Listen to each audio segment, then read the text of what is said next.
Hi friends, இப்போ நம்ம சின்ன மருமகளை பார்க்க போகிறோம். சின்ன மருமகளில் ஒரு வழியாக நம்ம தமிழோட அப்பா அடிச்சுக்கிட்ட அடிச்சல் தாங்க முடியாமல் ஊரில் உள்ள 4 பெரிய மனுஷங்களும் சேர்ந்து வந்து நின்று எப்படியாவது காப்பாற்றுங்க என் புருஷனை அப்படின்னு சொல்லிட்டு, அது தமிழோட அம்மா போய் காலில் விழுவ போக, இருமா இதுக்கு ஒரு முடிவு பண்ணுவோன்னு சொல்லிட்டு போயிட்டு ராசங்க வீட்டில் பேசுகிறாங்க. ராசங்க ஐயா என்ன சொல்கிறாருன்னா, ஒரே ஒரு வார்த்தை தான், நான் வரமாட்டேன், அவன் வந்து தப்பு பண்ணிட்டான்னு சொல்கிறாங்க, நீ இப்போ அதில் பஞ்சாயத்துக்கு வா, எதாக இருந்தாலும் அங்கே வச்சு பேசிக்கோன்னு சொல்ல, வீட்டில் உள்ள எல்லாரும் என்ன பண்ணுறாங்க போய் பாருங்க அப்படின்னு சொல்லிட்டாங்க. இவங்க எல்லாம் சொன்னதுக்காக மொத்த குடும்பம் சேர்ந்து பஞ்சாயத்து கூட்டியாச்சு. கூட்டினதுக்கப்புறமா தமிழ் என்ன தப்பு பண்ணா, 18 வயசு ஆகலை அப்படிங்கிறதுக்காக ஃபோன் பண்ணி சொன்னது தப்பு இல்லையே, தமிழுக்கு இப்படி நடக்கும்னு தெரியலையே அப்படின்னு சொல்லிட்டு தமிழ் சைடு சப்போர்ட்டாக பேசுகிறாங்க. பேசின கையோட இது எதுவுமே தப்பு இல்லை, ராசாங்கம் வந்து போலீஸ் மேலே கை வச்சது மட்டும்தான் தப்புன்னு ஊர் பெரியவர் சொன்ன உடனே ராசாங்க ஐயாவோட டெரர் லுக்கை பார்க்கணுமே, டே என்னடா நடக்குதுங்க, என்ன கூட்டம் வந்து என்னடா பண்ணிட்டு இருக்கீங்க அப்படிங்கிற மாதிரி இருக்குது. அது மட்டும் இல்லைங்க, உண்மையை கண்டுபிடிச்சிட்டானுங்களே, சூனப்பானா கூட்டத்தை கலடா அப்படிங்கிற மாதிரி இருந்து அப்புறம் ராசாங்க ஐயா திருன்னு முழிச்ச கையோட அப்படியே டெரராக லுக்கு விட்டுக்கிட்டு பார்க்குறாங்க. நம்ம தமிழில் எதுக்கே அந்த முறைக்கிற, ஐயோயோ பார்க்குறானே பார்த்துட்டேன்னு சொல்லாத பக்கி பதறுது இல்லை அப்படிங்கிற மாதிரி இருக்குங்க.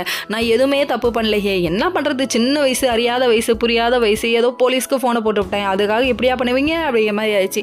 இப்போ மட்டும் எருமக்கடை வயசு ஆகுதா, அதே வயசு தானே இருக்குது பக்கி அப்படிங்கிற மாதிரி ஆயிடுச்சு. அதுக்கப்புறம் சரி விடுங்க, பிறந்த நாள் வந்தாச்சு, கல்யாணமும் பண்ணியாச்சு, வாழ்ந்துட்டு போக, வாழ்க்கை வளமுடன் வாழ்த்திட்டு போங்க. ஓகே ஃப்ரெண்ட்ஸ், நெக்ஸ்ட் வீடியோவில் பார்ப்போம். பாய்.